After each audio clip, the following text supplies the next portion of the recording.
Hello, welcome to week 3 of MPAI 5600. I think we had a good week with the Bin Laden case study. Just a couple of quick thoughts. So before I review last week, I just want to also bring up the Capitol Hill terrain walk. Let me know in the announcements if you're interested. Two people said they were interested in person.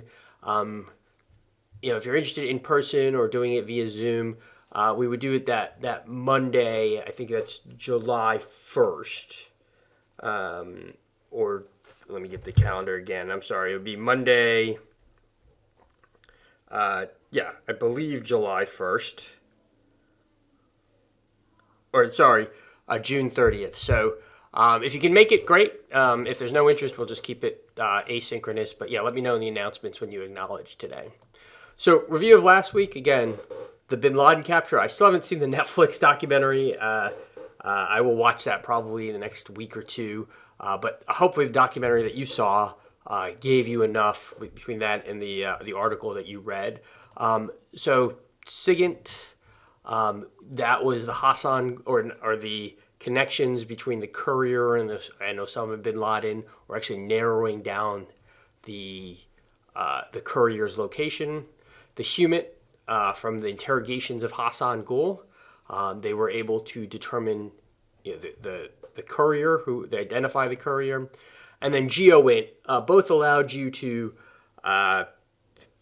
narrow down that it was a unique house in Abbottabad that wasn't connected to any other power or communication system, that it had 4 different families, and Osama bin Laden had 4 different families, that there was a pacer coming back and forth. That was established through GeoInt, so that gave you a better picture of who was in the house. And then that also gave a way so that the SEAL team had fixed details on the house so they can conduct a raid. And if you're very tactically focused, you're thinking about this is the entranceway. This is the door. The door is made out of this material. As I go through the door, I take 8 steps. On my right is a stairway up to the 2nd floor. Those types of details are necessary if you're going to conduct a raid, and it was provided by GeoInt. So again, I think most people hit on those main themes, and you saw again the crossplay of collection disciplines to provide in this case, a successful outcome. And again, the collection strategy, hopefully you've got enough from this. You have the example. If there's any questions or issues, we've got a couple of weeks, but if you've got any issues, please let me know. I'll even talk on the phone, talk via Zoom, to solve any issues. But I hope you have now enough guidance to continue with that paper.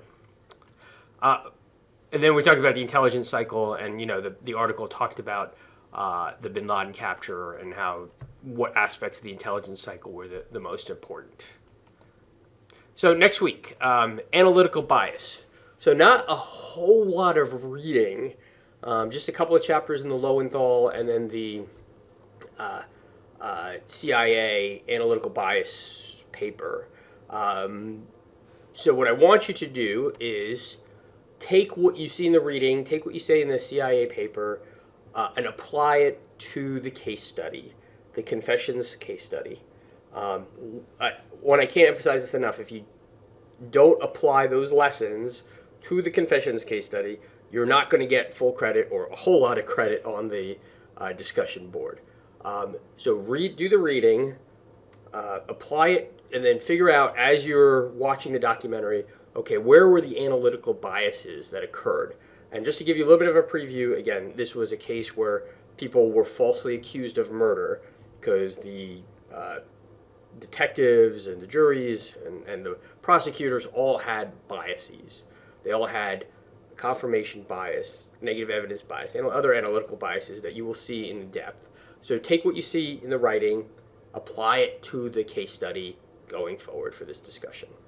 So if there's questions or issues, let me know. And again, if there's questions on the collection strategy, let me know. And if you can make on the 30th, if you want to do the in-person Capitol Hill terrain walk, let me know as well.